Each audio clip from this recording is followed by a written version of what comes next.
ठीक है, जय हिंद। चलो, लास्ट क्लास में हमने हिस्टोरिकल बैकग्राउंड देखा था हमारे इंडियन कॉन्स्टिट्यूशन का, कि किस प्रकार से समय समय पर उसकी मांग उठाई गई, किनके द्वारा उसकी मांग उठाई गई, और मांग जो उठाई गई है उस पे डिमांड्स क्या रखी गई, और जो हमें ब्रिटिश गवर्नमेंट ने हमारे सामने प्रपोजल्स रखे, उस प्रपोजल ने उन्होंने हमें क्या दिया। तो हमने लास्ट लेक्चर में देखा था हमारा जो सफर था वो कहाँ खत्म हुआ था, क्रिप्स मिशन पर आकर। पर क्रिप्स मिशन के पहले एक प्रस्ताव और आया था 1940 में, 8 अगस्त में। उस प्रस्ताव को हम किस नाम से जानते हैं? अगस्त प्रस्ताव। में तो थोड़ा सा हम उसे रिवाइज करेंगे। अगस्त प्रस्ताव कब आया?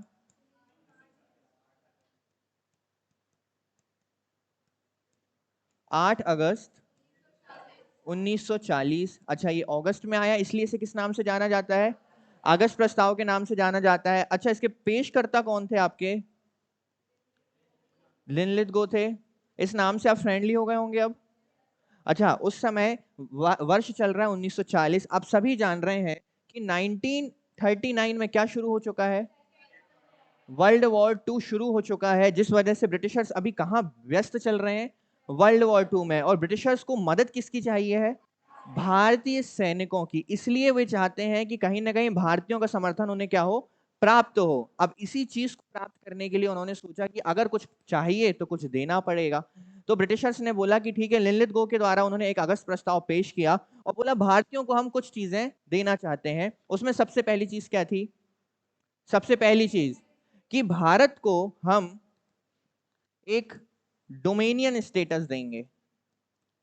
अच्छा, डोमेनियन स्टेटस क्या होता है? कि आप अपने आंतरिक मामलों में कोई भी डिसीजंस लेने के लिए एकदम फ्री होंगे, पर आपके ऊपर हमेशा एक राष्ट्र अध्यक्ष बैठा होगा, जो कौन होगा? ब्रिटेन होगा। ये बोला गया डोमिनियन स्टेटस में। दूसरी चीज क्या बोला गया? क्या करेंगे कि आपकी जो वॉइस रॉय होते हैं ना, जो वॉइस रॉय हैं, उनकी काउंसिल होती है। उस काउंसिल में कितने मेंबर थे? उन्होंने ये बोला कि इस काउंसिल में अब ब्रिटिशर्स से ज्यादा स्थान हम किसको देंगे? भारतीयों को देंगे, ये बोला गया। तीसरी चीज बोली गई कि हम एक युद्ध संबंधी क्या करेंगे?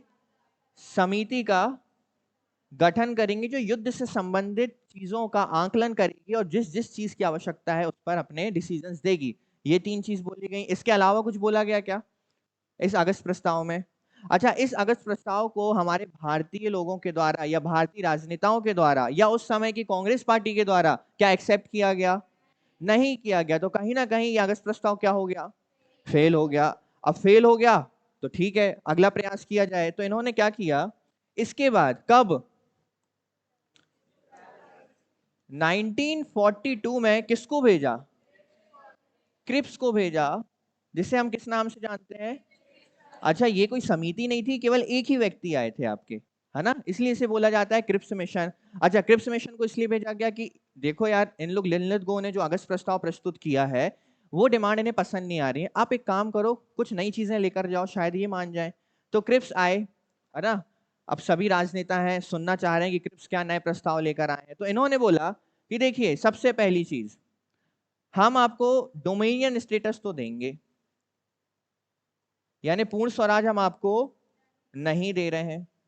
तो ये तो सेम चीज उन्होंने कहां से कॉपी कर लिया? आपकी अगस्त प्रस्ताव से। दूसरी चीज उन्होंने बोला कि जो भारत संघ है, एक भारत संघ होगा, और जो भारत संघ होगा वो इंटरनेशनल ऑर्गेनाइजेशंस जो हैं, अंतरराष्ट्रीय जो आपके क्या होते हैं, संगठन होते हैं, उसमें अपने आप को पेश करने के लिए अंतरराष्ट्रीय जो संगठन है उनमें स्वयं को पेश करने के लिए क्या होगा? स्वतंत्र होगा, और उनमें शामिल होने के लिए भी स्वतंत्र होगा। दो चीजें यहां तक इन्होंने बोली। तीसरी चीज ये बोलते हैं कि हम एक संविधान सभा का क्या करेंगे? निर्माण करवाएंगे। और ये संविधान सभा पूर्णतः किसके द्वारा बनाई जाएगी?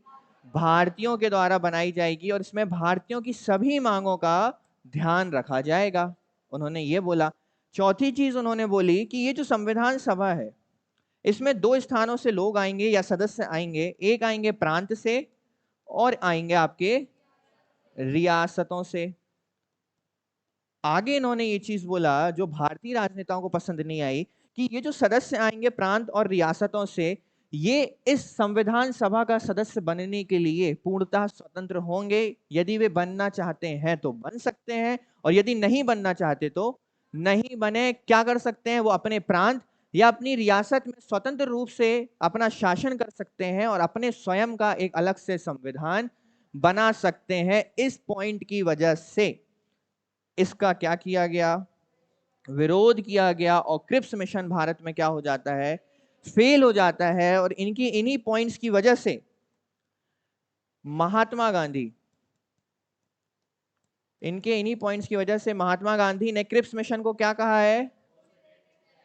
पोस्ट डेटेड चेक, अर्थात ऐसा बैंक है ये जो कभी भी दिवालिया हो सकता है। तो क्रिप्स मिशन भी भारत में आकर क्या हो जाता है? फेल हो जाता है। तो फिर आगे क्या चीजें आती हैं? अब होता यह है कि क्रिप्स मिशन फेल हो गया 42 में। अब कहीं ना कहीं ब्रिटिशर्स का माइंड सेट है कि अब भारत में शासन करना हमारे लिए मुश्किल होता जा रहा है, हमें इन्हें क्या देने पड़ेगी? आजादी तो देना पड़ेगा, या हमें इन्हें एक डोमिनियन स्टेटस का दर्जा देना पड़ेगा। पर ये चीज को उन लोग एक्सेप्ट करने को तैयार नहीं है। डोमिनियन स्टेटस अगर भारतीय मान लेते तो स्वतंत्र तो हो जाते, पर हमेशा हम अपने संविधान में एक चीज हमेशा पढ़ रहे होते कि हमारा भी एक राष्ट्र अध्यक्ष है, और वो कौन है? ब्रिटेन है। और कहीं ना कहीं हमारे राष्ट्र ध्वज में आपको वो झलक देखने जरूर मिलती है ना। तो वो चीज हम एक्सेप्ट करने को तैयार नहीं थे। तो हुआ ये कि अब सरकार बदल चुकी है, विश्व युद्ध समाप्त होता है आपका, और विश्व युद्ध समाप्त होने के बाद सरकार बैठती है ब्रिटेन में, एटली की सरकार, है ना। उस समय के पीएम थे एटली। और एटली क्या करते हैं? 1946 में 3 लोगों की टीम को भेजते हैं कहां पर? भारत, कि आप जाओ। और अब एक आपको याद है एक शब्द रिस्पॉन्सिबल गवर्नमेंट, जिसकी सबसे पहले बात की थी 1917 में मॉन्टेग्यू घोषणा में, कि हम भारत में एक रिस्पॉन्सिबल हमने बार बार ये शब्द पढ़ा है, उत्तरदायी सरकार। उत्तरदायी सरकार मतलब जो कंप्लीटली किसके द्वारा बनाई जाएगी? भारतीयों के द्वारा। कानून कौन बनाएगा? भारतीय। और पूर्णतः अपनी भूमि के लिए किसी भी प्रकार की व्यवस्था बनाने के लिए स्वतंत्र कौन होगा? भारत होगा। तो ये चीज तब से चली आ रही। तो अब एटली ने बोला कि एक काम करो, आप भारत जाओ, वहां के लोगों से डिस्कस करो, वहां की जो मुस्लिम लीग है, कांग्रेस से डिस्कस करो, उनके विवादों का निपटारा करो, और जल्दी से एक संविधान सभा का वहां गठन करो, एक सरकार वहां पे स्थापित कराओ, और जैसे ही वो बॉडी कंप्लीट हो जाती है उस देश को हम क्या कर देंगे? रिलीज कर देंगे। ऐसा उन्होंने इसलिए सोचा कि मान लो अभी हम सडनली एकदम से देश को छोड़ के निकल जाएं, इनका संविधान का निर्माण ना करवाएं या किसी भी चीज का निर्माण ना करवाएं, कोई व्यवस्था ना बनवाएं, और सीधे देश को छोड़कर हम निकल जाएं, तो ऐसी स्थिति में हो सकता है कि कोई अन्य देश आकर भारत पर क्या कर ले? शासन कर ले, है ना। तो उन्होंने सोचा कि हम कंप्लीटली सेटअप एकदम रेडी करके जाएंगे। ठीक है। तो होता ही है 1946 में एटली 3 लोगों की टीम को भेजते हैं, जिसमें आपके क्रिप्स है, ये भी शामिल होकर फिर से लौटेंगे, पर इसके अध्यक्ष इस बार कोई और होंगे। देखते हैं। प्रधानमंत्री एटली ने, इटली नहीं है, एटली है। प्रधानमंत्री एटली ने 15 फरवरी 1946, ये डेट आपको याद रखना है। कैबिनेट मिशन कब आया भारत आपका? ये जो 3 लोगों की टीम आई है, इसे किस नाम से जाना गया है? कैबिनेट मिशन के नाम से। 1946 को भारतीय संविधान सभा की स्थापना और तत्कालीन समस्याओं पर भारतीयों से विचार विमर्श करने के लिए कैबिनेट मिशन को कहां भेजा? भारत। 24 मार्च 1946 को कैबिनेट मिशन कहां पहुंचा? दिल्ली पहुंचता है। इस समिति के 3 सदस्यों में एक थे व्यापार बोर्ड के अध्यक्ष सर स्टेफर्ड क्रेप्स, इस नाम से आप बहुत अच्छे से नोन है। ये वही व्यक्ति हैं जो अभी कब आए थे आपके 1942 में। सैन्य सदस्य एवी अलेक्जेंडर, और तीसरे सदस्य थे आपके उस समय के भारत सचिव लॉर्ड पैथिक लॉरेंस। और इस समिति के या इस कैबिनेट मिशन के जो अध्यक्ष थे वो थे पैथिक लॉरेंस, जो उस समय के भारत सचिव थे। ठीक है। तो 3 नाम मैंने आपको बताया। कैबिनेट सचिव के नाम आपको पता, कैबिनेट मिशन के सदस्यों के नाम आपको पता होने चाहिए। पहला नाम है आपका स्टेफर्ड क्रेप्स, दूसरा नाम अलेक्जेंडर, और तीसरा नाम है आपका पैथिक लॉरेंस। पैथिक लॉरेंस को इस समिति का क्या बनाया गया? अध्यक्ष बनाया गया। भारत आने वाली 3 सदस्यों की समिति को इतिहास में कैबिनेट मिशन, अच्छा इसका नाम कैबिनेट मिशन क्यों पड़ा मैं ये बता देता हूं। ये जो तीनों व्यक्ति थे, ये कैबिनेट मंत्री का दर्जा प्राप्त व्यक्ति थे। कहां पर? ब्रिटेन में। अब तीनों ही कैबिनेट से उठकर आए थे, तो क्या नाम रख दिया गया इसका? Cabinet mission. हम पीछे पढ़ते आ रहे हैं कि क्यों काउंसिल एक्ट का नाम काउंसिल एक्ट पड़ा, हम पढ़ते आ रहे हैं कि क्यों भारत शासन अधिनियम बोला गया इस एक्ट को, वैसे ही इसे क्यों बोला गया कैबिनेट मिशन, इसके पीछे कारण था कि तीनों व्यक्ति कहां से आए थे, कैबिनेट से आए थे। ठीक है, चलिए कैबिनेट मिशन कब आया, आप वर्ष बताइए मुझे कब आया। 1946। ठीक है, कितने सदस्य था, 3 सदस्य थे इसमें, तीनों ही क्या दर्जा प्राप्त थे,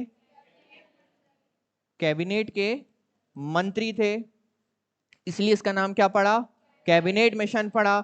इसके पहले व्यक्ति का नाम है क्रिप्स, दूसरे व्यक्ति अलेक्जेंडर, और तीसरे व्यक्ति हैं आपके पैथिक लॉरेंस।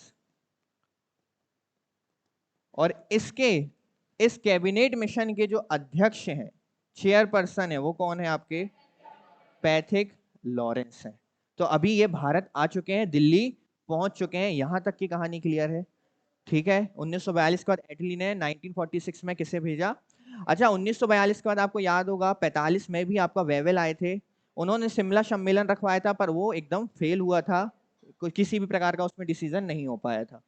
अब होता क्या है, कैबिनेट मिशन के उद्देश्य क्या थे, किस उद्देश्य से कैबिनेट मिशन भेजा गया था, अब आपको समझ में आएगा। कैबिनेट मिशन वाकई में जो इतना अच्छा दिखता है वो था नहीं, पर कहीं ना कहीं हमारी जिद ने, जो हम हर चीज को मानने को तैयार नहीं थे कैबिनेट मिशन की, उसने कैबिनेट मिशन को मजबूर किया कि हमें कुछ चीजों को बदलना पड़ेगा। पर इसके बाद भी कैबिनेट मिशन ने कुछ ऐसी चीजें की जो भारत में उस समय नहीं की जानी थी। देखो, कैबिनेट मिशन के प्रमुख उद्देश्य क्या थे, भारत में संविधान सभा का तो ये तो प्राइमरी है, प्राथमिक उद्देश्य तो यही रहेगा। आप चाहे देख लीजिए आपका अगस्त प्रस्ताव, आप देख लीजिए क्रिप्स मिशन, तब से जो भी ये होड़ मची हुई है, केवल मची हुई है कि भारत की एक संविधान सभा का गठन किया जा सके, भारत में एक अंतरिम सरकार का गठन किया जाएगा। अब एक बात बताइए, यदि संविधान सभा बनेगी तो सदन में बैठेगी, और सदन में बैठेगी तो वहां लोग बैठेंगे, और लोग बैठेगी, वो डायरेक्ट उठा के तो नहीं ला जा सकते, उनके लिए हमें क्या करवाने पड़ेंगे, इलेक्शंस करवाने पड़ेंगे। अब वो इलेक्शन किस प्रकार से हुए मैं आपको बताऊंगा आगे, और वो जो इलेक्शन करे जाएंगे उनमें एक अंतरिम सरकार बनाई जाएगी, कार्यवाहक सरकार, जिसको अलग अलग मंत्रालय और अलग अलग कार्य सौंपे जाएंगे। अच्छा, भारत को उसका नया संसद भवन मिल चुका है, पुराने संसद भवन का नाम अब क्या किया जा चुका है, संविधान सदन। संविधान सदन उसका नाम क्यों किया गया है, क्योंकि ये वही भवन है जो 1946 में, जहां पर अब लोग उसके सेंट्रल हॉल में बैठकर भारत जैसे महान देश का संविधान का निर्माण करने वाले हैं। ठीक है, वही सेंट्रल हॉल है। तो उसे जीवित रखने के लिए या उसकी महत्वपूर्णता को बनाए रखने के लिए अब उसका नाम क्या कर दिया गया है, संविधान सदन। ठीक है, भारत में आकर कैबिनेट मिशन ने कांग्रेस तथा मुस्लिम लीग के बीच हुए विवादों को सुलझाने का प्रयास किया। लगातार 3 हफ्तों तक इस राजनीतिक विवाद को समाप्त करने का प्रयास कैबिनेट मिशन के द्वारा किया गया। अंततः विवादों का निपटारा ना होते हुए देख कैबिनेट मिशन ने 16 मई 1946 में अपनी सिफारिशें प्रस्तुत की। देखो, कैबिनेट मिशन सबसे पहले भारत आते हैं, अब उनके सामने 2 सबसे प्रमुख संगठन है, एक है कांग्रेस और दूसरा कौन है, मुस्लिम लीग है। अब वो क्या सोचकर आए थे कि हम आएंगे, बैठेंगे, इन्हें मनाएंगे, एक संविधान सभा बनेगी, संविधान बनेगा और हम घर को लौट जाएंगे, पर इतना आसान हुआ नहीं। मुस्लिम लीग एक अलग स्टेट की या अलग जगह की डिमांड कर रही थी, और उनकी मांगे एकदम डिफरेंट थी, क्योंकि वो किसको लेकर ओरिएंटेड थे, एकदम मुस्लिम्स को लेकर, उनकी जो सारे पॉइंट्स थे वो थोड़ा सा मुस्लिम ओरिएंटेड थे। पर जहां कांग्रेस की बात की जाए, वो ये चाह रहे थे कि भारत के टुकड़े तो पहली चीज हम होने नहीं देंगे, और दूसरी चीज भारत एक बनेगा संघ, जिसमें सभी को मिलकर रहना पड़ेगा, यहाँ किसी भी प्रकार की सांप्रदायिकता या जातिवाद की जगह हम नहीं देंगे। तो ये विवाद बहुत गहरा था। अब एक टेबल पे बैठे हुए आपके पैथिक लॉरेंस, यहाँ बैठे हुए सरदार पटेल, जवाहरलाल नेहरू, यहाँ बैठे हुए मुस्लिम लीग के मोहम्मद अली जिन्ना, दोनों में बहस चलती जा रही है। ये बहस बहुत दिनों तक चली, पर अंतिम रूप से किसी भी प्रकार का परिणाम नहीं निकला, क्योंकि सरदार पटेल इस चीज को लेकर बिल्कुल श्योर थे कि आप कुछ भी कर लो, कितनी भी बुरी से बुरी स्थिति हो जाए, हम एक अलग स्टेट को बनने नहीं देंगे। अलग स्टेट का मतलब एक अलग देश को बनने नहीं देंगे। पर वो उस जिद पर थे कि नहीं, कहीं ना कहीं हमें ऐसा लगता है कि आप जो संविधान बनाओगे उसमें मुस्लिमों की मांगों का ध्यान नहीं रखा जाएगा, इस वजह से हमें एक अलग स्टेट चाहिए जहां पे हम अलग संविधान बनाएंगे और अलग तरीके से उसको हम रन करेंगे। तो ये विवाद का निपटारा हो नहीं पा रहा था। तो फिर कैबिनेट मिशन कहते हैं कि आप लोग तो समझने से रहे, तो एक काम करते हैं, हम अपनी मांगे या हम अपनी सिफारिशें आपके सामने रखते हैं कि हम क्या चेंज करना चाहते हैं और हम क्या करने वाले हैं। फिर उसके बाद देखते हैं कि आपका उस पर क्या मत है, अगर कुछ चेंजेस होंगे तो हम चेंजेस उस पर जरूर करेंगे। ठीक है, ये बहुत फेमस फोटो है, जब गांधी जी और पैथिक लॉरेंस मिले हुए थे तब एक उनकी फोटो ली गई थी। ये फेमस फोटो पता क्यों है आपको? क्यों है ये फोटो फेमस? क्यों है ये फोटो फेमस? आप आज जो इंडियन करेंसी देख रहे हैं उसमें गांधी जी की खूबसूरत सी तस्वीर लगी हुई है, वो यहां से ली गई है, वो यही तस्वीर है। घर जाके आराम से मैच करते रहना जूम करके, ठीक है? तो ये फोटो यहीं से ली गई है। और ये साथ में कौन खड़े हैं उनके? पैथिक लॉरेंस, उस समय के भारत सचिव और कैबिनेट मिशन के अध्यक्ष, ठीक है? कैबिनेट मिशन की प्रमुख सिफारिश है। अब देखते हैं कैबिनेट मिशन क्या कहना चाह रहा है, उसमें कहां तक सच्चाई है, ठीक है? भारत की एक संविधान सभा होगी जिसमें ब्रिटिश प्रांतों और देशी रियासतों को शामिल किया जाएगा। कोई गलत अलग अलग बात इसमें नहीं है, है ना? हमें पता है कि अगर संविधान सभा बनी तो सदस्य कहां से आने वाले हैं? प्रांतों और रियासतों से ही आने वाले हैं। एक अंतरिम सरकार का गठन किया जाएगा जिसे सुरक्षा, विदेश मामले, संचार व्यवस्था आदि विषय सौंपे जाएंगे। बाकी के विषय प्रांतों को सौंपे जाएंगे। अंतरिम सरकार मतलब देखो, एक सुरक्षा के लिए मंत्री बना दिया जाएगा, एक बना दिया जाएगा विदेश संबंध के लिए, एक संचार, यानी आज जैसे आपके कैबिनेट डिवाइड होते हैं ना, हम ऐसे एक अंतरिम सरकार बनाएंगे और बाकी आपके प्रांत देखेंगे जो मामले हैं। पृथक पाकिस्तान की मांग को, मुस्लिम लीग की पृथक पाकिस्तान की मांग को क्या कर दिया गया? अस्वीकार। अब आप मुझे एक बात बताओ, ये जो अस्वीकार किया गया है मांग को, अब मुस्लिम लीग इससे खुश होने वाली है या नाराज होने वाली? नाराज होने वाली है। अच्छा देखना, अभी तो ये नाराज होगी पर अभी ये खुश भी होगी। खुश क्यों होगी उसका रीजन मैं आपको बताता हूं। और यह कहा गया कि अल्पसंख्यकों के हितों के कारण बहुसंख्यकों के हितों की उपेक्षा नहीं की जा सकती है। अल्पसंख्यक मतलब ये बोलना चाह रहे हैं कि अगर केवल अल्पसंख्यक यानी मुस्लिम अल्पसंख्यकों को ध्यान में रखकर हम कोई कानून बना देते हैं तो कहीं ना कहीं जो बहुसंख्यक लोग हैं उनके साथ थोड़ा सा गलत हो जाएगा। उन्होंने ये चीज बोली। तो अभी तक अच्छा लग रहा है, कैबिनेट मिशन अच्छी बातें कर रहा है। प्रांत चाहे तो अपने हितों के अनुसार अलग अलग समूह बना सकते हैं। अब इन चीजों को मैं आपको डिटेल में समझाता हूं नेक्स्ट स्लाइड में। इस समूह वाले प्रावधान के कारण कांग्रेस ने कैबिनेट मिशन को अस्वीकार कर दिया, जबकि जिन्ना ने पृथक पाकिस्तान की मांग ना माने जाने के कारण कैबिनेट मिशन का प्रस्ताव अस्वीकृत कर दिया।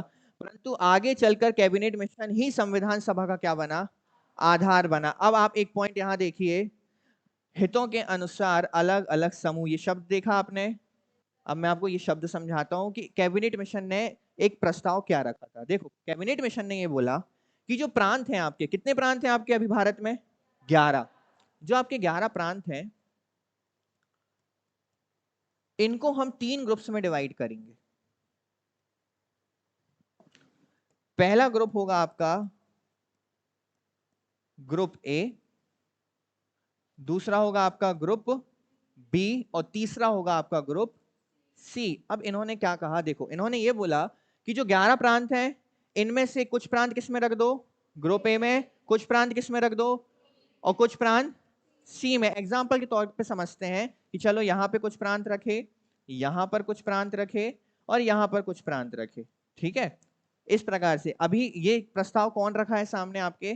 Cabinet mission. मुस्लिम लीग ने नहीं, ना ही कांग्रेस ने, कैबिनेट मिशन ने। अब होता क्या है, इन्होंने ये बोला कैबिनेट मिशन ने,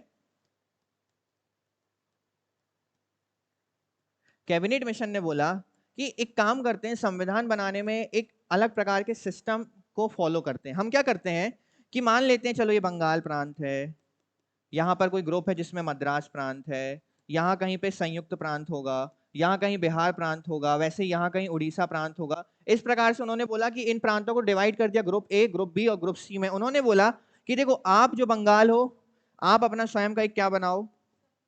संविधान बनाओ। आप जो संयुक्त प्रांत हो, आप स्वयं का एक क्या बनाओ? संविधान बनाओ। सेम एज आप भी क्या बनाओ? आप भी क्या बनाइए? आप भी क्या बनाइए? हर प्रांत स्वयं का क्या बनाओ? संविधान बनाओ और उस संविधान को लाकर इस ग्रुप की टेबल पे रखो, ठीक है? जैसे मैंने 5 लोगों ने मिलकर एक ग्रुप बनाया और पांचों ने अपना एक अलग अलग संविधान बनाया और पांचों मिलकर एक टेबल में उसको क्या रखते हैं? अपने उस संविधान को रखते हैं। अब उन्होंने क्या बोला कि आप ये जो संविधान बना दिए सारे प्रांतों ने मिलकर, इसको इस ग्रुप में रखो और ये ग्रुप क्या करेगा? उन संविधानों को सिफारिश के आधार पर एक संविधान बनाएगा। समझ में आया? 5 लोगों ने पॉइंट्स कलेक्ट किए अपने अपने प्रांत के और उनमें से अच्छी चीजों को कलेक्ट करके अब मैं एक पुस्तक बना दूंगा। क्लियर है? अब इन चीजों से मिलकर इस ग्रुप का क्या बनेगा? संविधान बनेगा। इन प्रांतों के संविधान से मिलकर इस ग्रुप का क्या बनेगा? संविधान बनेगा, और सेम एज इन प्रांतों से मिलकर इनका क्या बनेगा, संविधान बनेगा।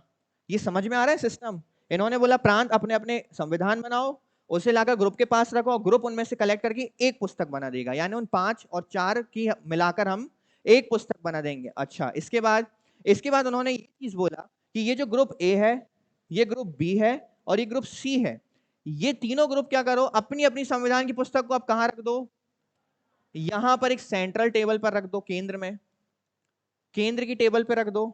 जो 11 प्रांतों ने मिलकर 3 ग्रुप में अपनी पुस्तक बनाई और इन 3 पुस्तकों को रख दिया कहां पर, केंद्र की पुस्तक में। और अब केंद्र को बोल दिया गया कि अब आप क्या करो, इन 3 पुस्तकों में से मिलाकर जोड़कर अच्छी चीजों को इकट्ठा करके एक पुस्तक बना दो और उसको हम बोल देंगे भारत का। अच्छा, वाह, इतना ही आसान होता तो आज देश कहां से कहां होता, है ना? तो इस चीज का विरोध किसने किया? महात्मा गांधी और कांग्रेस सरकार ने की। नहीं, आप तो इंडिविजुअली प्रांतों की बातों को सुन रहे हो, देश हित कहां गया इसमें, है ना? हर प्रांत जो संविधान बनाएगा वो तो अपने क्षेत्र के हिसाब से ही बनाएगा। तो हो सकता है कहीं ना कहीं कुछ लोगों का फायदा हो जाए और कुछ लोगों का नुकसान हो जाए। अब एक बात को समझना, पाकिस्तान की डिफरेंट स्टेट बनाने की मांग को अस्वीकार कर दिया किसने? कैबिनेट मिशन ने। इससे नाखुश कौन था? पर अब सुनना, ये जो आपके ग्रुप बी और ग्रुप सी हैं, इसमें जो प्रांत रखे गए थे वो मेजरली थे आपके मुस्लिम स्टेट्स या मुस्लिम प्रोविंस थे, यानी जो प्रांत थे उनमें क्षेत्र ज्यादातर किसके थे? आज आप जो पाकिस्तान का क्षेत्र देखते हैं, और वैसे ही आपको पता होगा एक ईस्ट पाकिस्तान था जिसे हम बांग्लादेश के नाम से जानते हैं, ये पूरे मुस्लिम एरिया है। इन्हें ग्रुप बी और ग्रुप सी बना दिया गया। अब सीधी बात है, जब एक क्षेत्र ये मुस्लिम बाहुल्य क्षेत्र है, ये मुस्लिम बाहुल्य क्षेत्र है, जब यहाँ से संविधान बनकर आएगा तो ज्यादा डिमांड्स किसकी रखी जाएंगी, ज्यादा ध्यान किसके रखे जाएंगे? अब ये रहा, अब ये मैं हिंदू क्षेत्र ही नहीं कह रहा हूं, ये संपूर्ण क्षेत्र था, मान के चलते हैं ये सभी क्षेत्र थे, पर इसमें से जो 2 समूह थे वो ज्यादा किसके सदस्यों में थे? मुस्लिम क्षेत्र वाले सदस्यों में थे। तो इस वजह से मोहम्मद अली जिन्ना बहुत खुश हो गए कि हाँ हाँ हाँ, हमें कैबिनेट मिशन की मांगे मंजूर है, चलने दो, यही ठीक है, ग्रुप बना दो, इसमें संविधान बना दो और एक केंद्र का क्या बना दो, संविधान। जैसे ही हम पावर में आएंगे, क्यों? क्योंकि मेजर पॉइंट्स किसके होंगे? हमारे हमारे समूहों के होंगे। और पावर में जैसे ही आके हम संसद भवन में बैठे, हम तुरंत पाकिस्तान को क्या कर देंगे? अलग कर देंगे। हम जो आपका समूह बी है इसको हम बना देंगे पाकिस्तान, यानी पश्चिमी पाकिस्तान, और जो समूह सी उसको हम बना देंगे पूर्वी पाकिस्तान, जो भविष्य में आगे जाके बनता भी है। पर अभी मोहम्मद अली जिन्ना यही सोचकर खुश हैं कि होने दो, हो जाने दो। इस बात से नाराज थे गांधी जी। अभी जो मैंने आपको फोटो दिखाई, गांधी जी ने इसी चीज की नाराजगी पेश की किसके सामने? पैथिक लॉरेंस के सामने। और पैथिक लॉरेंस के सामने उन्होंने बोला ये चीज यहाँ फॉलो नहीं होगी, आप प्रांतों से संविधान बुलाकर केंद्र का संविधान नहीं बनाओगे। और इस बात को कैबिनेट मिशन ने मान लिया। और अब किसका मुंह फिर से सूजने वाला है? किसका मुंह फूलने वाला है? जिन्ना फिर से फूफा की तरह फूलकर एक कोने में बैठ गए कि शिट, अपना जो प्लान था वो फिर से क्या हो गया? फेल हो गया, फ्लॉप हो गया। तो ये चीज समझ में आई आपको? पहला प्रांतीय समूहीकरण मैंने आपको बता दिया कि पहली चीज उन्होंने क्या रखी थी कि हम प्रांतों का समूह बनाएंगे, वही group A, group B, group C, जो आगे जाकर कैबिनेट मिशन के द्वारा क्या कर दी जाती है? रद्द कर दी जाती है। अच्छा, कैबिनेट मिशन की जो प्रमुख 3 मांगे थी उसमें दूसरा था रियासत और तीसरा था संविधान सभा। तो पहला पॉइंट तो अभी हमने डिस्कस किया कि प्रांतीय समूह क्या थे, कैसे प्रांतों को। अच्छा, एक चीज और इसमें रखी गई कि यदि कोई प्रांत चाहे तो 5 वर्ष के बाद अपने ग्रुप को चेंज कर सकता है। कोई प्रांत चाहता है कि हमें ग्रुप बी में नहीं ग्रुप ए में रहना है, तो ग्रुप ए में 5 वर्ष के बाद शिफ्ट हो सकता है। अच्छा, आपको पता है इसकी और सबसे खराब बात क्या थी? इसकी खराब बात यह थी कि केंद्र में, आप मुझे एक बात बताइए, आज हमारा एक संविधान बना है जिसको हम फॉलो करते हैं, हमारा देश फॉलो करता है, हमारे नागरिक फॉलो करते हैं। अब अगर मध्य प्रदेश चाहे, जिसे उस संविधान का कोई पॉइंट पसंद ना हो, तो क्या वो आवाज उठाकर उसका विरोध कर कर क्या उसमें किसी प्रकार का परिवर्तन करवा सकता है? यदि हमारा स्टेट या कोई भी स्टेट चाहे, यूपी, महाराष्ट्र, गुजरात, तो क्या उसमें चेंज करवा सकता है स्टेट लेवल पे? नहीं। पर यहां पर यह बात बोली गई कि यदि किसी प्रांत को उस केंद्र में बने संविधान के किसी बिंदु से प्रॉब्लम है या समस्या है, तो प्रांत उसका विरोध कर कर उसमें परिवर्तन करवा सकता है। तो ये संविधान अगर बन गया होता ना, आप मानकर चलो आज इस देश की नींवें हिल गई होती, हमारा संविधान टोटली फेल हो चुका होता। ऐसे बहुत से देश हैं जिसने समय समय पर अपना संविधान बनाया, और कुछ देश तो ऐसे हैं जो आज भी हर साल अपने संविधान को अपडेट करते आ रहे हैं कि अरे ये वाला फेल हो गया, अब इसको नया बनाते हैं, पर आज भी उसमें अपने कंट्री को रन नहीं कर पा रहे हैं। और 1950 में बना हमारा संविधान आज 2023 में भी, और 2023 नहीं, आज से 2030, 40, 50 में भी वो संविधान फेल नहीं होने वाला है। क्योंकि वो जो लोग थे, वो जो सदस्य थे, उन्होंने तत्काल की चीजों को देखकर उस संविधान को नहीं बनाया है, भविष्य की चीजों को देखकर उस संविधान को बनाया है। ठीक है, तो दूसरा था, पहला देख लेते हैं, एक बार पढ़कर बता देता हूं। कैबिनेट मिशन ने प्रांतों को समूह ए, समूह बी व समूह सी में विभाजित कर दिया तथा सभी प्रांतीय समूह में स्थित प्रांतों को अपना अपना संविधान बनाने को कहा। इन सभी प्रांतों के संविधान को मिलाकर एक समूह का संविधान बनाया जाएगा। यानी प्रांत मिलकर एक समूह का बनाएंगे और समूह मिलकर एक केंद्र का बनाएंगे, तथा इन तीन समूह से संविधानों को इसी प्रकार बनाया जाएगा, तथा इन तीनों संविधानों की सिफारिश के आधार पर केंद्र का संविधान बनाया जाएगा। कोई भी प्रांत 5 वर्ष के बाद अपने समूह को बदल सकता है तथा किसी भी प्रकार के संविधान में परिवर्तन की मांग को भी उठा सकता है। कैबिनेट मिशन की इस योजना का कांग्रेस के द्वारा क्या किया गया था? विरोध किया गया था, और ये योजना विफल होती है। कैबिनेट मिशन इसको एग्जीक्यूट नहीं कर पाते हैं। तो ये हमने देखा समूहीकरण जो कैबिनेट मिशन ने रखा। क्या होता है, अक्सर जब भी आप कैबिनेट मिशन पढ़ते हैं तो हम एक चीज पर आकर रुक जाते हैं, संविधान सभा पर। उसके अलावा भी कुछ पॉइंट्स हैं जो कैबिनेट मिशन ने लाए थे, बट हम उन्हें पढ़ते नहीं है, या हम उन्हें इसलिए इग्नोर कर देते हैं कि शायद वो इंपॉर्टेंट नहीं है ना। बट इंपॉर्टेंस सब है। अगर कैबिनेट मिशन का इतना बड़ा रोल है संविधान के निर्माण में, तो इंपॉर्टेंस सब कुछ है। क्लियर है? अब देखते हैं रियासतों में क्या देखा इन्होंने, क्या परिवर्तन करने चाहे। ये क्लियर है? समूह ए बी सी रियासतों से संबंधित। कैबिनेट मिशन ने कहा कि रियासतों के पास सभी प्रकार के विषयों से संबंधित शक्तियां हैं। इसके द्वारा रियासत को एक स्वतंत्र रूप प्रदान करने की योजना बनाई गई। रियासतों के सामने एक मत यहां रखा गया कि वह चाहे तो भारतीय संघ में जुड़ सकती है और चाहे तो नहीं जुड़ सकती है। अब सरदार पटेल डंडे लेके खड़े हो चुके हैं सबसे ज्यादा, क्योंकि आज जो मॉडर्न इंडिया यूनाइट है उसके पीछे सबसे बड़ा रीजन कौन है? सरदार पटेल। और इस चीज से सबसे ज्यादा खफा और नाराज भी कौन थे? सरदार पटेल। कि बेटा रियासत तो बहुत दूर की बात है, मैं भूमि का 1 किलोमीटर का टुकड़ा भी नहीं दूंगा किसी रियासत को या किसी अन्य देश को, तो भूल जाओ कि मैं रियासतों को यहाँ स्वतंत्र रूप से राज करने दूंगा, है ना। यदि वे भारतीय संघ से नहीं जुड़ना चाहते तो ब्रिटिश सरकार के साथ कोई एग्रीमेंट भी साइन कर सकते हैं। दिमाग देख रहे हो?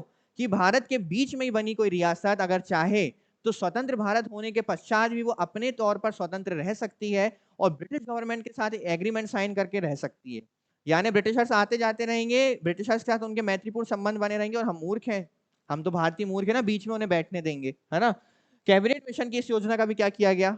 विरोध। और कहीं ना कहीं इसे इंप्लीमेंट करना चाहा। आगे जाकर क्या होता है, जब पाकिस्तान की मांग को माना जाएगा और जब डिवीजन होगा संविधान सभा में, आप देखोगे जब डिवीजन होगा तो होगा ये कि सारी रियासतों के पास चॉइस रख दी जाएगी कि कौन पाकिस्तान से जुड़ना चाहते हैं और कौन भारत से। तो भारत से जो जुड़ गए तो जुड़ गए, पर कुछ रियासतें ऐसी भी थी जो भारत के बीचों बीच स्थित थी, पर वो जुड़ना किससे चाहती थी? तो आप एक बात बताओ, क्या मध्य प्रदेश में भोपाल पाकिस्तान का क्षेत्र होता तो अच्छा लगता क्या? यानी भोपाल की बॉर्डर पे पाकिस्तान की फोर्स खड़ी, आप अंदर नहीं जा सकते क्योंकि वो पाकिस्तान की एरिया है, हो सकता था क्या? सरदार पटेल ने इस चीज को बिल्कुल मानने से इनकार कर दिया, बोला जो करना है ना कर लो, जो बोलते बने आपसे बोल लो, करना तो हमें हमारे मन की है, एक रियासत को भी भारत के अंदर पाकिस्तान की बनने हम नहीं देंगे। ठीक है, आगे आप देखेंगे सरदार पटेल की पावर। कोई आम व्यक्ति नहीं थे सरदार पटेल। सरदार पटेल वो थे जो भारत के प्रथम प्रधानमंत्री बनने के लायक भी थे और बन भी गए थे, पर कुछ दूसरी वजह थी, उस समय की चीजें कुछ अलग थी, किसी ने किसी से कुछ बोल के रखा था जिस वजह से पंडित नेहरू आपके प्रथम प्रधानमंत्री बनते हैं। संविधान सभा से संबंधित सिफारिशें। अब यहां से कुछ इंपॉर्टेंट पॉइंट हमारे स्टार्ट होते हैं, क्योंकि अब जो हमारा फोकस है कैबिनेट मिशन जिसके लिए आया था भारत का संविधान बनाने के लिए, उसका जो मुख्य कार्य था संविधान सभा का गठन करवाना और उनके द्वारा एक अच्छे संविधान का निर्माण करवाना, वो काम अब शुरू होने जा रहा है ना। तो संविधान सभा में समझते हैं। देखो क्या हुआ, कैबिनेट मिशन ने एक संविधान सभा की संरचना को बनाने का प्रयास किया। इस संविधान सभा में कुल 389 सदस्यों को स्थान दिया गया। आपका जो सेंट्रल हॉल है, जो हमारा पुराना संसद भवन था, अब हमारा संविधान सदन है, वहां पर कितने सदस्यों को बैठाने की जगह का प्रावधान किया गया कि 389 सदस्य होंगे। अब सुनना, ये जो 389 सदस्य हैं आपके, इनमें से 292 सदस्य आएंगे ब्रिटिश प्रांतों से। कहां से आएंगे? ब्रिटिश प्रांतों से। 4 सदस्य आएंगे मुख्य आयुक्त प्रांत से, यदि आपको अच्छे से याद हो तो कुर्ग, अंडमान एवं निकोबार, मेरवाड़ा याद है। 4 आएंगे आपके ब्रिटिश प्रांतों से और बचे अब रियासत। तो 93 सदस्य आपके कहां से आएंगे? 292 4 और 93, टोटल 389 सदस्यों को मिलाकर हम किस चीज का गठन करेंगे? संविधान सभा का। अच्छा एक चीज और, ये जो सदस्य आएंगे संविधान सभा में, ये कैसे आएंगे? अपॉइंट किए जाएंगे या इलेक्ट किए जाएंगे? तो ये किए जाएंगे इलेक्ट, ये निर्वाचित होकर आएंगे। हाँ, पर जो रियासतों से सदस्य आएंगे वो रियासतों के जो प्रमुख होते हैं या जो राजा होते हैं उनके प्रतिनिधि बनकर आ सकते हैं। यानी डायरेक्ट उन्हें कौन भेज सकता है? कि मान लीजिए यदि भोपाल रियासत के कोई नवाब हैं तो वो किसी व्यक्ति को डायरेक्टली भेज सकते हैं संविधान सभा में कि तुम जाओ और मेरा क्या करो, वहां पर नेतृत्व करो। और यदि राजा या वहां के नेतृत्वकर्ता स्वयं उसका भाग बनना चाहते हैं तो वो भी स्वयं आकर उसका भाग बन सकते हैं। पर रही बात प्रांतों की, तो प्रांतों के सदस्य कैसे आएंगे? आपके इलेक्ट होकर आएंगे। ये इलेक्शन को भी हम समझेंगे। अच्छा एक बात बताओ, ये जो 292 सदस्य हैं, ठीक है आपके, ये कितनी जनसंख्या को रिप्रेजेंट करेंगे? कितनी जनसंख्या पे? अरे अगर आपने डिसाइड किया 389 सीट, किस बेस पे डिसाइड किया आपने 389 सीट? 10 लाख में, 10 लाख की जनसंख्या पर एक सीट रखी जाएगी। कितने पे? 10 लाख की जनसंख्या पे। इन सीटों के निर्धारण का आधार जनसंख्या थी। सामान्यतः 10 लाख की जनसंख्या पर एक सीट को रखा गया। सीटों को 3 समुदायों में बांटा गया था। देखो, एक मुस्लिम समुदाय, एक सिख, और सामान्य मतलब इसमें सब आ सकते हैं, आपके एंग्लो इंडियंस भी आ सकते थे। क्लियर है? याद रखना, जब संविधान सभा बनी थी उसमें सीटों के आधार को केवल 3 वर्गों में बांटा गया था। पहला वर्ग था मुस्लिम, दूसरा वर्ग था सिख, और तीसरा था सामान्य, मतलब सभी उसमें आ सकते हैं। सामान्य में मुस्लिम भी आ सकते हैं। प्रांत से आए सदस्यों का चयन प्रांतीय असेंबली के सदस्यों द्वारा किया जाएगा। देशी रियासतों के प्रतिनिधियों का चयन रियासत के प्रमुख के द्वारा किया जाएगा। इस प्रकार संविधान सभा में सीमित मत अधिकार व नामांकन के द्वारा, ये जो नामांकन है, ये नामांकन शब्द यूज हुआ है देशी रियासतों के लिए, और जो सीमित मत अधिकार है ये यूज हुआ है आपके प्रांतों की। जो प्रांतों के सदस्य थे वो, आपने एक नाम सुना होगा, एकल अनुत्क्रमणीय मतदान प्रणाली, जिसमें प्रेफरेंस रखी जाती है। उस प्रेफरेंस चुनाव के आधार पर, ये मैं आपको राष्ट्रपति में डिटेल में समझाऊंगा, इस प्रेफरेंस चुनाव के आधार पर आपके प्रांतों के सदस्यों को प्रांतों के सदस्यों के द्वारा ही चुना गया और कहां भेजा गया? संविधान सभा में भेजा गया। कैबिनेट मिशन ने मुस्लिम लीग की अलग पाकिस्तान की मांग को खारिज कर दिया, अतः मुस्लिम लीग द्वारा इस योजना का विरोध किया गया, जबकि कांग्रेस ने इसका समर्थन किया। इसके बावजूद 10 जून 1946 को मुस्लिम लीग और 25 जून 1946 को कांग्रेस इस कैबिनेट मिशन की सिफारिश को क्या कर लेती है? स्वीकार कर लेती है। मुस्लिम लीग अब बोलती है ठीक है, हम संविधान सभा में बैठेंगे, ठीक है, हम चर्चा में भाग लेंगे और देखते हैं अगर हमारी मांगों को माना गया तो ठीक है, नहीं माना गया तो फिर हम तो बॉयकॉट भी करने वाले हैं, आगे बॉयकॉट भी करेगी मुस्लिम लीग इसकी। तो ये चेंजेस किए गए। इसके बाद इस चीज को समझ लो बस आप, टोटल कितने मेंबर्स? 389। अच्छा, ये 389 में आपके 292 सदस्य कहां से आ रहे हैं? ब्रिटिश प्रांतों से। ये आपको नंबर याद होना चाहिए। और एक चीज याद रखना, कहीं कहीं लिखा होता है कि प्रांतों से कितने सदस्य आए थे, और होता यह है कि वहां पर ये लिखा नहीं मिलता आपको 292। तो आपको ये इसलिए नहीं लिखा मिलता क्योंकि ये 4 सदस्य भी तो प्रांत से आए थे, पर वो कुछ अलग प्रांत थे, इसको जोड़ दिया जाता है और आपको वहां देख के क्या मिलता है? 296। तो जहां ये ना मिले वहां आपका ये मिलेगा। पर हमें इसको अलग अलग पढ़ना है, हम प्रीलिम्स तो पढ़ नहीं रहे हैं, हमें डिटेल में पढ़नी है चीजें, तो समझनी पड़ेंगी। 292 सदस्य कहां से आए? ब्रिटिश प्रांत से। 4 सदस्य मुख्य आयुक्त प्रांत से और 93 सदस्य। तो सबसे पहले आपको यह समझना है, एक संविधान सभा की गठन किया गया, उस संविधान सभा में सदस्यों को बैठाया गया, उन सदस्यों की संख्या रखी गई 389। 389 सदस्यों में से 389 में आपके ब्रिटिश प्रांतों से कितने रखे गए? 292। आपके ब्रिटिश मुख्य आयुक्त प्रांत से कितने रखे गए? 4। और रियासतों से कितने रखे गए? 93 सदस्य रखे गए हैं। अब याद रखना, ये जो सदस्य आ रहे हैं ना, ये इलेक्ट होकर आए हैं, तो इसमें कुछ सदस्य होंगे आपके कांग्रेस के, कुछ सदस्य होंगे मुस्लिम लीग के, और कुछ होंगे अन्य, जो दूसरे ना इस पार्टी से संबंधित रखते होंगे ना ही मुस्लिम लीग से। तो कल मैं आपको बताऊंगा कि जब ये इलेक्शन हुए थे तो ज्यादा सीटें किसने प्राप्त करी या ज्यादा सदस्य किसके चुनकर आए, और जब ये चुनकर आए तो क्या एक अंतरिम सरकार का गठन किया गया? तो हाँ, आपकी एक अंतरिम सरकार का क्या किया जाएगा? जब ये 389 सदस्य चुन लिए जाएंगे और जब ये सभी आकर हमारी संसद भवन के सेंट्रल हॉल में बैठेंगे, तब कैबिनेट मिशन के द्वारा एक सेंट्रल आपकी अंतरिम सरकार का गठन किया जाएगा, जिसमें अलग अलग कैबिनेट मंत्रियों को उनका मंत्रालय दिया जाएगा और संविधान की चर्चा को आगे बढ़ाया जाएगा। ये सब जब ये सब कार्य हो जाएंगे तब फिर बातें होंगी कि चलो अब बताओ भारतीय संविधान किस प्रकार का बनेगा।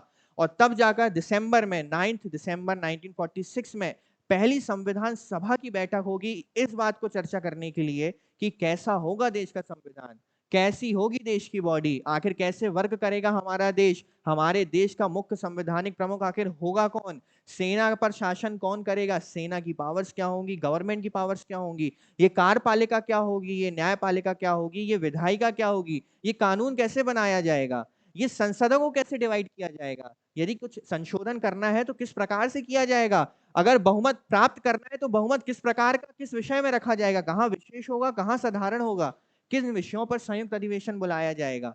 अरे ये जो संयुक्त अधिवेशन है ये बुलाएगा कौन, ये पावर दी किसको जाएगी, इन सारी चीजों पर अब 389 मेंबर्स आकर क्या करने वाले हैं, चर्चा करने वाले हैं और एक महान संविधान की रचना करेंगे ये सभी मिलकर। कल हम जानेंगे कि ये जो 389 सदस्य थे ये जब इलेक्ट होकर आए तो ये 292 सदस्य में कांग्रेस के कितने मेंबर्स थे, मुस्लिम लीग के कितने मेंबर्स थे, अन्य कितने मेंबर्स थे, किस जगह से ज्यादा सदस्य चुनकर आए, कुल महिलाएं कितनी थी, प्रमुख महिलाएं कौन कौन सी थी जो इस संविधान सभा का भाग बने, है ना, और आगे चलकर क्यों मुस्लिम लीग ने इसका बॉयकॉट किया। और जब कैबिनेट मिशन साफ तौर पर कह चुका है कि हम पाकिस्तान का गठन नहीं होने देंगे, तो क्यों कैबिनेट मिशन उस सिफारिश को मान लेता है और आगे जाके पाकिस्तान का गठन हो जाता है। तो इन चीजों को अब संविधान सभा में जिस प्रकार से चर्चा हुई थी उसी प्रकार से चर्चा अब आपकी इस सभा में की जाएगी और हम बनाएंगे सभी मिलकर और हम जानेंगे सभी मिलकर कि इस भारत का ये महान संविधान का निर्माण किस प्रकार से किया गया। तो कैबिनेट मिशन की चीजें समझ में आई आपको, कोई डाउट है इसमें? कैबिनेट मिशन में कितने मेंबर्स थे? 3 मेंबर्स थे, पहला, दूसरा और तीसरा, और इसके अध्यक्ष कौन थे? अच्छा, कैबिनेट मिशन किस वर्ष भारत आया और कैबिनेट मिशन को किस पीएम ने भेजा उस समय के? एटली ने। क्लियर है? तो जो भी डाउट्स आएंगे वो नेक्स्ट लेक्चर में, और जो आगे की हमें अब संविधान सभा का गठन करवाना है वो अब नेक्स्ट लेक्चर में। क्लियर है? जय हिंद।